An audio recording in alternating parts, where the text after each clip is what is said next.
Hello, I'm Robert Carter, your District Attorney General. Here in our community and across the state, two types of drugs are hurting Tennesseans. The video you are about to watch will provide important information from real Tennesseans who are battling addiction and loss due to the abuse of prescription medication and the use of synthetic drugs. Please join me, my fellow district attorneys, Tennessee law enforcement community, and our governor as we work to spread life-saving information about the dangers of prescription medications and synthetic drug abuse. Thank you.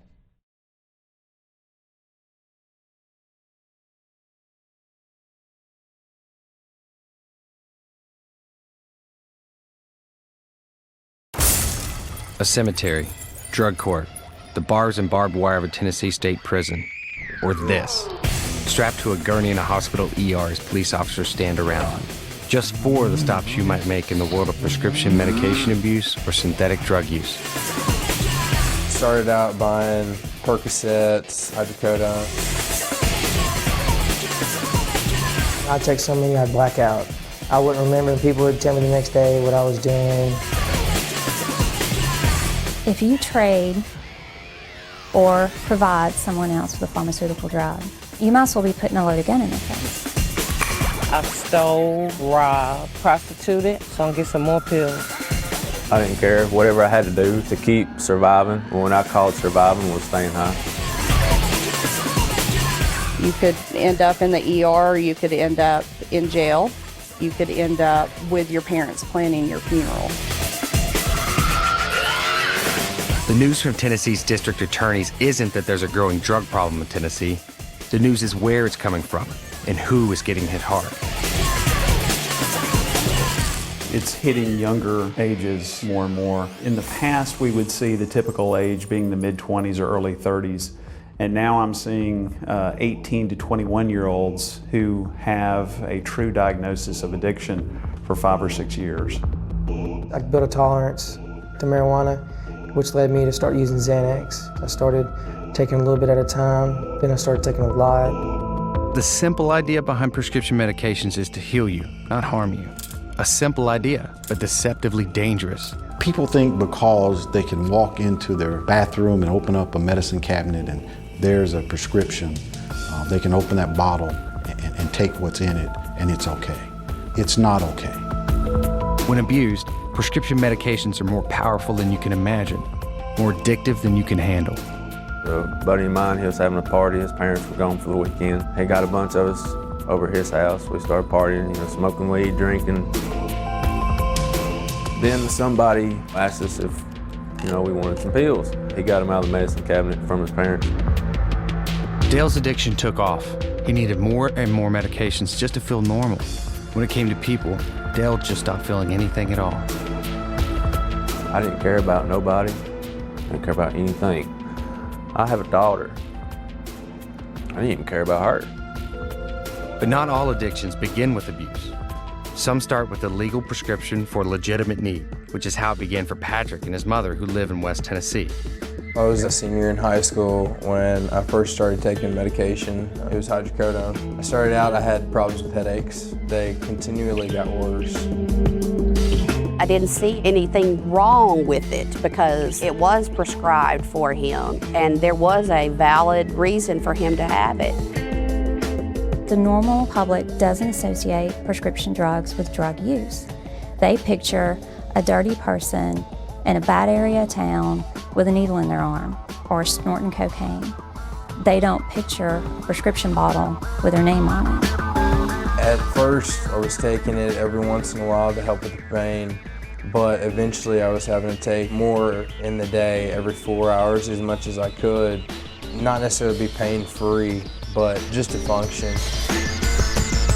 Patrick's addiction soon had him buying prescription medications off the street, taking him to places he never thought he would go. There was one party when everybody pretty much had something on them, whether it was Oxycontin, Percocet, Vicodin, sleeping medication, hydrocodone, and it was just a swap. Oh, you have this, well, I'll take 4 or 5 of these for 2 of these. Just in time, Patrick's addiction was discovered by his dad. He got help. Otherwise, Patrick could have followed the path of inmate number 474060 at Southeastern Tennessee State Regional Correctional Facility. I realized at a point that I had a dependency problem, and I hated it. I was at the point where I had to carry around a small bottle of pills everywhere I went. This is Nathan Thomas, in a much different uniform than the one he now wears. He was a respected officer in the Cleveland, Tennessee Police Department when he began medications for back pain. Then they give you 10 milligram hydrocodones on top of the 10 milligram Percocet you're taking, and here you go. You're just digging your hole even deeper and deeper. Pills of all shapes and sizes, alcohol, cocaine, and needles entered the picture. The cop became a criminal to bankroll his addiction.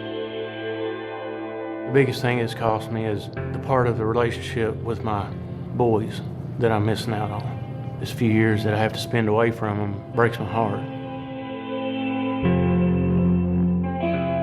You know, my mom was terrified. She's seeing her son go through all this. There's not a thing she can do about it. It obviously still breaks my heart to this day. Nathan says getting arrested saved his life. It didn't work out that way for Brian Vaughn. Brian was a loving child. I mean, he was my best friend as well as my son. Brian grew up watching his mother take pills, sell them, and go to jail for it. Whenever I got locked up, he tried to take over what I was doing. He started making a lot of money. And then he started taking the pills and was snorting Oxycontin. But Brian was taking Somas one night and he had a gun. Gloria was in jail when Brian died. I had to go visit him in a casket with belly chain and shackles on my feet. Addiction is deadly. It also makes people break the law to get their next pill supply. We see people that spend their whole days going around to doctors trying to seek prescriptions, complaining of ailments or what have you. I was doctor shopping. I had an orthopedic doctor, had a pain management doctor. I was ordering them offline. Oh yeah, I was getting 100 and some pills about a week. Desperate addicts even steal a doctor's prescription pad or alter the amount of pills in a prescription. Tennessee lawmakers are working hard to stop these crimes by creating databases to keep track of suspicious prescriptions. These police photos of confiscated prescription bottles help tell the story of how law enforcement is also working to prevent the illegal flow of pills. Investigators say a clinic like this one is known as a pill mill, something like a fast food drive-through for addicts. When your face-to-face visit consists of less than 2 or 3 minutes, and it's, how are you feeling, what do you need today, and out the door you go. Surveillance photos like these are evidence that the police are watching, arresting abusers, and shutting down pain clinics that cross the line by cashing in on people's addictions. Some doctors you can't hardly get to give you pain medication, and others are handing out like it's Pez candy. Here's the result of another drug of choice, synthetic drugs. A dangerous chemical mix that imitates a street drug high. I know, and I want to help y'all out back. The door. Freddie Sharp of East Tennessee took a hit of his synthetic, sold as bath salts. We responded to this gentleman's residence based on phone calls from the family stating that the male was out of control, tearing up the house. Did you shoot it up or? No, I shoot it up with. Deceptively sold as products also labeled incense and plant food. Synthetic drugs come in flashy packages with names like Scooby Snacks, Mad Hatter, and other cute titles. There is an absolute firestorm that we see on the streets right now, and it's all pointing towards synthetic drugs. Relax, Freddie. We're here to help you, buddy. It's one thing to watch the Bristol, Tennessee police video as an outside spectator. It's another to watch it as its star, Freddie Sharp. I felt like I was dying, and the demon was in me taking over. I was barely gripping on the control of my body with my fingernails. I felt like I was just like on the verge of busting loose and just going mad. Some of my heaviest addicts will come in and they'll tell me they're scared of the synthetics because they don't know what to expect. One thing you can't expect is tragedy. Clarksville police suspect that the driver who caused this accident may have been driving under the influence of synthetic drugs. He lived. The other driver didn't.